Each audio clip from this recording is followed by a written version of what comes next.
విమలక్క గారు అంటే ఎప్పుడు కూడా కేసీఆర్ గారికి టఫ్లో ఉంటూ ఉద్యమాలు చేశారు. మళ్ళా తెలంగాణ రాష్ట్రీయ లోక్దల్లో కూడా పనిచేస్తూ టీఆర్ఎస్ వ్యతిరేకంగా పనిచేశారు అనేది ఒక భావన అయితే ఉంది. అది ఎంతవరకు కరెక్ట్ అంటారు? తెలంగాణ రాష్ట్రీయ లోక్దల్లో నేను పనిచేయలేదండి.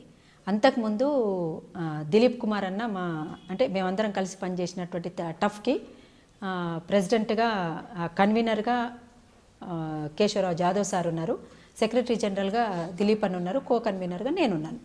అంతే తప్ప నేను టీఆర్ఎల్డీలో వర్క్ ఏం చేయలేదు.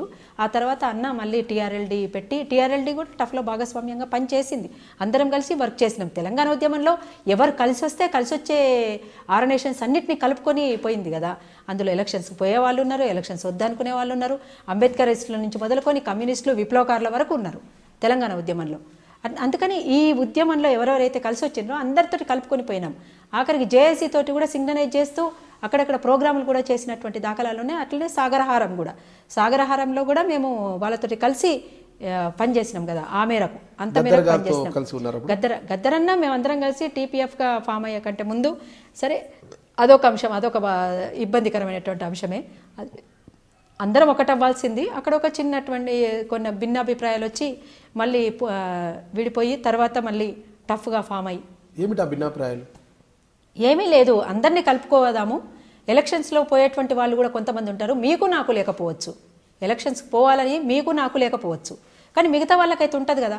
అట్లా ఎలక్షన్స్లో పోయేటువంటి వాళ్ళు ఆయా కండిషన్స్ని బట్టి ప్రజల మధ్యన ఉంటున్నారా లేరా, ప్రజల కోసం పనిచేసే వాళ్ళ కాదా, ఇప్పటి నుంచి అప్పటి వరకు పనిచేస్తున్నటువంటి తీరును గమనించి వాళ్ళు ఎలక్షన్స్లో పోటీ చేస్తే ఆయా పరిస్థితులను బట్టి అప్పుడున్నటువంటి కండిషన్స్ని బట్టి ఎట్లా సపోర్ట్ చేయాలి వాళ్ళని అనేటువంటి విషయంలో కొంచెం ఎట్లా ఆలోచిద్దామనేటువంటి దాంట్లోనే భిన్నాభిప్రాయం తప్ప, లేకపోతే ఏదో మేము ఎలక్షన్స్ కావాలని వాళ్ళ ఎలక్షన్స్ వద్దని కాదు. అట్లా అనుకుంటే తర్వాత గద్దరన్న పార్టీ పెట్టాలనేది కూడా అనుకున్నారు కదా.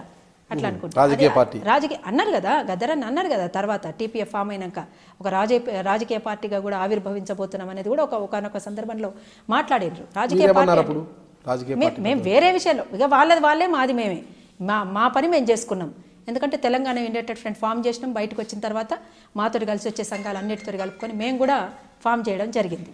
అందుకని అట్లా ఆ రకంగా పనిచేసినాం తప్ప ఇది కేసీఆర్ ఒక్కరికి వ్యతిరేకమనో లేకపోతే ఇప్పుడు ఏదో ఈ మాట ఇప్పుడు నాయన నరసింహారెడ్డి గారు అంటున్నారట, ఎప్పుడు మాతోటి కలిసి ఎప్పుడు పనిచేసింది ఆమె, మాకు మద్దతుగా ఎప్పుడు వచ్చిందామంటే మీకు మద్దతుగా మేము ఎందుకు వస్తామండి? మాకుండే అవగాహన మాకుంది, మీకుండే అవగాహన మీకుంది. అంతేగాని మీతోటి మేమెందుకు కలిసి పనిచేయాలి? మాతోటి మీరు వస్తలేనని మీకు సంబంధించిన విషయం, మీతోటి వస్తామా రామా అనేది మాకు సంబంధించిన విషయం. కానీ మీతోటి మేమెందుకు కలిసి పనిచేస్తాం? మీరు ప్రభుత్వంలో ఉన్నటువంటి వాళ్ళు. ఇవాళ ప్రభుత్వం ఏమైనా పనులు చేయలేకపోతే ప్రశ్నించడానికి ఒక సెక్షన్ ఉండాలి ఖచ్చితంగా. అందుకే మేము ప్రభుత్వంలో ఉండాల్సినటువంటి అవసరం మాకు లేదు, మీ ప్రభుత్వంతో కలిసి పనిచేయాల్సినటువంటి అవసరం మాకు లేదు. మా రాజకీయాలు మాకున్నాయి, మా విధి విధానాలు మాకున్నాయి, మా అవగాహన మాకున్నది. అందుకని మేము ఎప్పుడు కూడా ప్రజల పక్షాన నిలబడుతున్నటువంటి వాళ్ళం.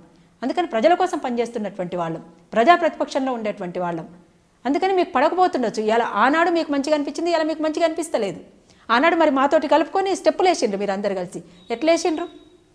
ఏ స్టెప్పులండి? అదే ఆట ఆడుతుంటే ఇట్లా పట్టుకొని దూల ఆడుతుంటానో ఏదో ఒకటి 2 స్టెప్పులు వేస్తారు కదా. అట్లా వేసిన సంఘటనలు కూడా ఉన్నాయి. ఆనాడు ప్రశ్నించిండ్రు మన వాళ్ళు, జీవనన్న ప్రశ్నించిండు. మీరు అందరు కలిసి ఒకే వేదిక మీద పాట పాడుతున్నప్పుడు స్టెప్పులు వేసినవి ఉన్నాయి, అవన్నీ పాడిన రోజులు ఉన్నాయి, అవన్నీ లేవా సార్? అట్లాంటప్పుడు వీళ్ళ మీద ఇంత కక్ష సాధింపు ధోరణి ఎందుకు మీకు అని అంటే చేసిండ్రు, చేయలేదని మేము అంటలేము అని దాట వేసిండ్రు అట్లా మెల్లమెల్లగా. కానీ ఆయన దగ్గర కూడా సమాధానం లేదు ఎందుకు ఇట్లా చేసిండ్రు అంటే. ఎందుకంటే ఆయన నిర్ణయాత్మక శక్తి ఆయన కాదు కాబట్టి, అసలు కీ రోల్ అంతా పైన ఉంది కాబట్టి, వాళ్ళు ఎట్లా చెప్తే పోలీసులు అట్లా చేస్తున్నారు కాబట్టి. అందుకని వాళ్ళు పోలీసులు ఒకటై చేస్తున్నటువంటి వ్యవహారం ఇదంతా. నేను మీ విమలక్కను, అరుణోదయ సాంస్కృతిక సమాఖ్య. మీరు చూస్తున్నారు ఐ డ్రీమ్ న్యూస్.